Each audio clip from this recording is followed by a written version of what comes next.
Hyderabad's #1 real estate company, Sri Siddhivanayaka Property Developers.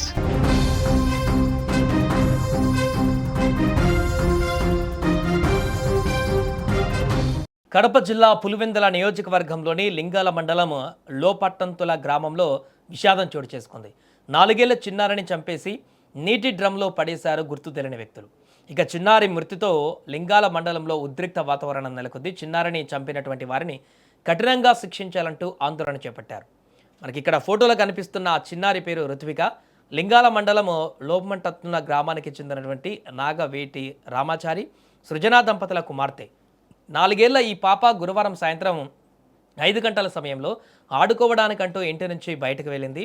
ఎంతకీ తిరిగి రాలేదు. పరిసరాలలో గాలించగా నీళ్ల ట్యాంకులో విగత జీవిక కనిపించింది. ఈ విషయం స్థానికంగా ప్రజల ఆగ్రహానికి కారణమైంది.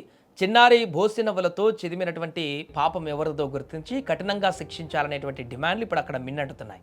చిన్నారి మృతితో తల్లిదండ్రులు కన్నీటి పర్యాంతమయ్యారు. మరోపక్క చిన్నారి మృతిపైన తల్లిదండ్రులు అనుమానం వ్యక్తం చేస్తున్నారు. స్థానికంగా నివాసం అంటున్న ఓ మహిళతో వీరికి చిన్నపాటి గొడవలు ఉన్నాయి. ఆ గొడవల వల్ల కారణంగానే తమ చిన్నారిని చంపేసి ఉంటారని కూడా అనుమానం వ్యక్తం చేస్తున్నారు. దీంతో చిన్నారి తల్లిదండ్రుల ఫిర్యాదుతో స్థానికంగా ఉన్న మహిళలను పోలీసుల అదుపులోకి తీసుకున్నారు. ఇదిలా ఉంటే నిందితులను కఠినంగా శిక్షించాలంటూ చిన్నారి మృతదేహంతో తల్లిదండ్రులు బంధువులు పులివెందులలోని పార్నపల్లి రింగ్ రోడ్డు వద్ద బైఠాయించి ధర్నా చేశారు. దోషులను శిక్షించాలని డిమాండ్ చేశారు. విషయం తెలుసుకున్న పులివెందుల డీఎస్పీ మురళీనాయక్ బాధితులతో మాట్లాడారు. దోషులకు శిక్ష పడేలా చేస్తానని, దీనికి పూర్తి బాధ్యత తీసుకుంటానని డీఎస్పీ మురళీనాయక్ హామీ ఇవ్వడంతో ధర్నాను విరమించారు. ఏదేమైనా అన్యం పుణ్యం తెలియనటువంటి ఒక చిన్నారి ఇలా డ్రమ్ములో విగత జీవిగా కనిపించడం ఇప్పుడు అందరినీ కన్నీరు తెప్పిస్తుంది.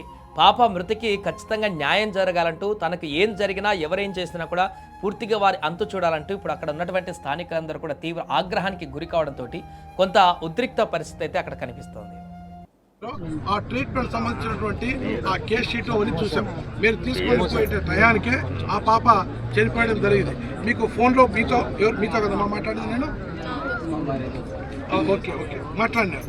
కాబట్టి ఆ పాపను శవ పరీక్ష నిమిత్తము హాస్పిటల్కు మన ఏదైతే గవర్నమెంట్ హాస్పిటల్ ఉన్నారో టీమ్ ఆఫ్ డాక్టర్తో, అందులో మహిళా డాక్టర్తో టీమ్ ఆఫ్ డాక్టర్తో చేయించి అన్ని విషయాలు ఏ రకంగా జరిగిందో నేను ఖచ్చితంగా చేసే బాధ్యత నాది. దాంట్లో మీకు అనుమానమైనటువంటిది లేదు. మీకు అంటున్నారు ఎస్ఐ కానీ సిఐ కానీ ఇంక్లూడింగ్ నేను కానీ మీ విషయంలో తప్పు చేస్తే మేము కూడా మా అధికారులు శిక్షించేటువంటి బాధ్యతకు నేను శిరసా వహిస్తా. దాంట్లో డౌట్ ఏం లేదు.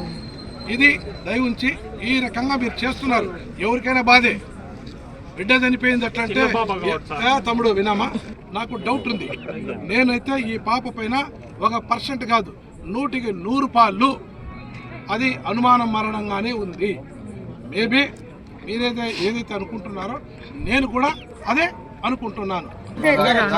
ఏ అమ్మా నీళ్ళల్లో ముంచినా మటరే, దాంట్లో సంబంధం ఏం లేదు. మీకు ఎవరైతే ఇక్కడంతా ఉన్నారు కదా ఆ ప్రజలు మీద ఖచ్చితంగా చేసి చెప్తానా మీకు న్యాయం చేస్తాను.